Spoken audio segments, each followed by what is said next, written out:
We often imagine modern science as the most objective human achievement, a neutral, precise tool that exists beyond ideology. But what happens when science itself is elevated into something it was never meant to be? A worldview that claims absolute authority over truth. This is what many scholars call scientism. Scientism goes further than science. It insists that only science can define reality. If something cannot be measured, tested, or observed through the scientific method, then it is branded as an illusion, superstition, or myth. This attitude has shaped the modern narrative of existence.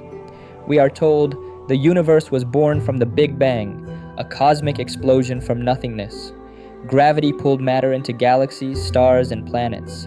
On Earth, lightning struck the primordial soup, giving birth to life. Cells became fish, fish became primates, primates became humans. To question this grand story is considered intellectual heresy. Dissenting voices are silenced or ridiculed. But here lies the danger. When science stops being a method and begins acting as a metaphysical doctrine, it transforms into a belief system. Historically, this is not new. In every civilization, systems of knowledge often drift into systems of power. The priesthood once guarded knowledge of the stars, declaring what the heavens meant. In the modern age, the priesthood is replaced by lab coats and peer-reviewed journals. The costume has changed, but the human impulse remains. Control the narrative of truth. One of the most aggressively defended dogmas of scientism is human evolution. The idea that humans are the product of apes transforming over millions of years. The problem is not that the theory exists, it is that the theory has become untouchable. For religious communities, especially Muslims, the idea clashes with scripture. In the Quran, the first human is not an accident of evolution. He is the first man, shaped directly by God's hands, honored by angels, and endowed with a soul. Yet in the scientific establishment, to question the ape-to-man narrative is to be branded anti-science, ignorant, or worse. Museums display tidy progressions from monkey to caveman to modern man, ignoring the messy reality that fossil records are fragmentary and often contradictory. Every few years, headlines celebrate a new missing link. A bone fragment here, a jaw there, hailed as the ultimate proof of evolution. But decades later, many of these so-called proofs are retracted, quietly reclassified, or revealed to be errors. Few remember the corrections. The narrative remains intact. Meanwhile, discoveries that challenge this story often vanish into obscurity. Reports of giant human skeletons unearthed in the 19th and 20th centuries, massive stone tools that no human today could wield, or fossilized footprints that don't fit the evolutionary timeline, these are dismissed as hoaxes, or worse, deliberately hidden. But it doesn't stop there. In some circles, rejection of scripture has led to even stranger theories. One of the most popular in the modern imagination is the ancient alien hypothesis. According to this theory, humanity is not divine at all, but engineered.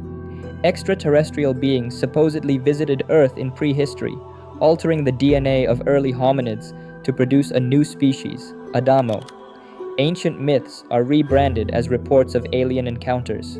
The gods of Mesopotamia become spacefaring engineers.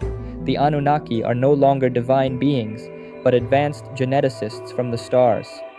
It is a seductive story for the modern mind, because it preserves a sense of mystery while cutting out the need for God. Everything can still be explained scientifically, but with a cosmic twist. And yet, the sacred traditions tell a different tale. The first human was not a hybrid.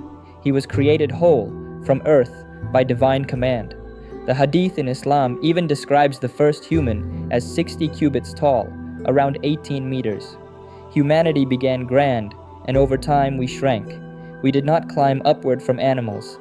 We descended downward from greatness. The Bible too speaks of giants.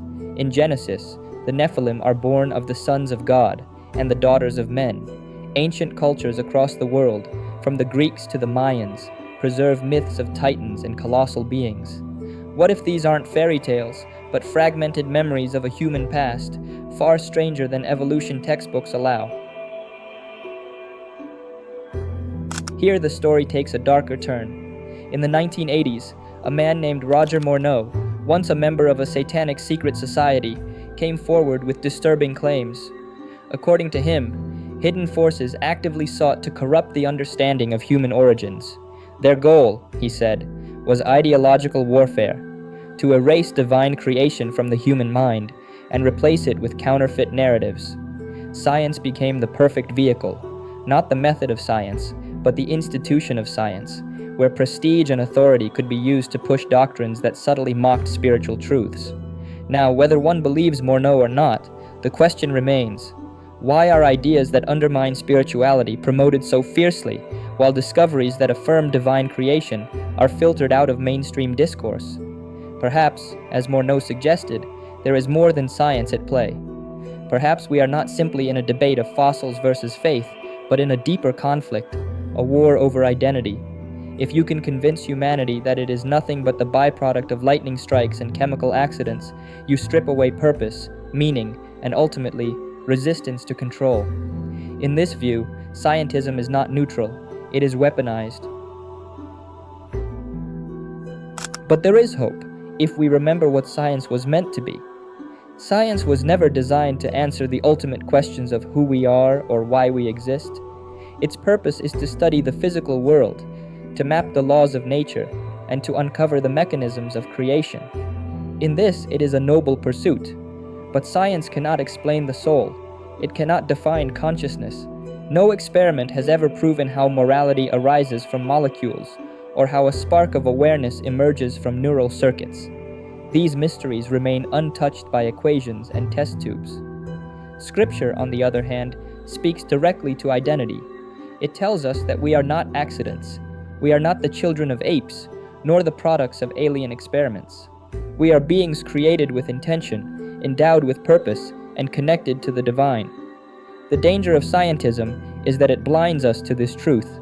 It reduces the universe to equations and the human being to an animal. And when we surrender our identity to this reduction, we lose the essence of what makes us human. The task, then, is not to reject science, but to place it back in its rightful place. A tool, not a god. A method, not a dogma. A servant of truth, not its dictator. If you like this video, don't forget to like and subscribe. See you in the next video.